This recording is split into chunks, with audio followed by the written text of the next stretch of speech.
இன்றைய புனிதர் அறிவோம். ஜனவரி 24. புனித பிரான்சிஸ் சலேசியார். உலக பதவிகளை விட மேன்மையானது குருத்துவ மாண்பு. இறைவன் நமது உடலாகிய கோவிலில் குடிகொள்ள விரும்புகிறார். எனவே நமது உடலை தூய்மையாக பாதுகாக்க வேண்டும். குருத்துவ மாண்பே உலகில் உள்ள எல்லா பதவிகளையும் விட மேன்மையானது என்று தனது வாழ்வினால் சான்று பகர்ந்தவரே புனித பிரான்சிஸ் சலேசியார். இவர் பிரான்ஸ் நாட்டில் அரச குடும்பத்தில் 1567 ஆண்டு ஆகஸ்ட் 21 நாள் பிரான்சிஸ் தே பாய்சி மற்றும் பிரான்சிஸ் தே சியோனாஸ் ஆகியோருக்கு பிறந்த 13 பிள்ளைகளுள் மூத்த மகனாக பிறந்தார். சிறு வயதிலேயே அன்பு, அமைதி, பொறுமை, தாழ்ச்சி போன்ற பண்புகளுக்கு சொந்தக்காரராக இருந்தார். தினந்தோறும் தவறாமல் திருப்பலிக்கு சென்றார். தனது வாழ்நாட்களில் தூய்மைக்கு எதிரான சிந்தனை, சொல், செயல்களில் ஈடுபடவில்லை. தினந்தோறும் விவிலியம் வாசித்து அதை வாழ்வாக்கிட முயன்றவர். ஜெபத்தை தனது வாழ்வின் உயிர் மூச்சாக கொண்டு அன்னை மரியாளின் பாதத்தில் விழுந்து, அம்மா மாமரியே, நான் நித்திய நரகத்திற்குள் செல்லாமல் இருக்க, நான் இவ்வுலகில் பாவம் செய்யாமல் இறைவனையும் உம்மையும் அதிகமாக அன்பு செய்து தூய்மையுடன் வாழ வேண்டும் என்று உருக்கமாக ஜெபித்தார். குருவானவராக பணியாற்ற தனக்கு இறை அழைத்தல் இருப்பதை உணர்ந்தார். ஆயினும் அதனை தன் தந்தையிடம் வெளிப்படுத்தவில்லை.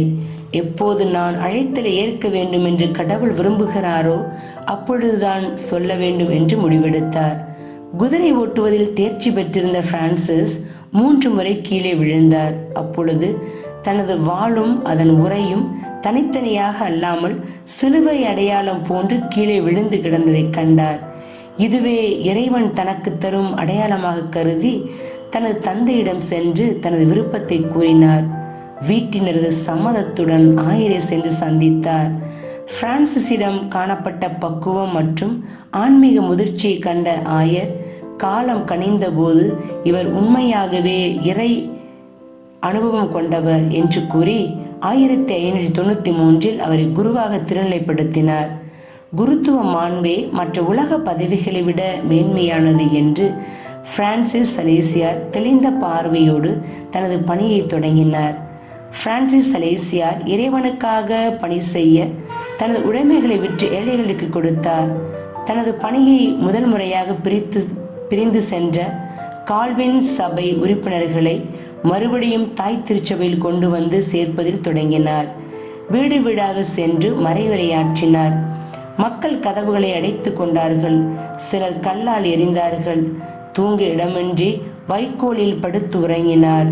ஓநாய்களிடமிருந்து தப்பிக்க மரத்தின் மீது ஏறி தம்மை கிளையுடன் கயிற்றால் இணைத்து கட்டிக்கொண்டு தூங்கினார். பணியில் அப்படியே உறைந்து போனவரை சிலர் மரக்கிளைகளை வெட்டி காப்பாற்றினார்கள். ஆயினும் பிரான்சிஸ் சலேசியார், இறைவனே எனது பாதுகாப்பு, அரண், கோட்டை, தஞ்சம், நான் அவருடைய ஊழியன், அவர் மீது என் முழு நம்பிக்கையை வைக்கின்றேன் என்று உறுதியான மனதுடன் மக்களை மனமாற்ற முயற்சி எடுத்தார்.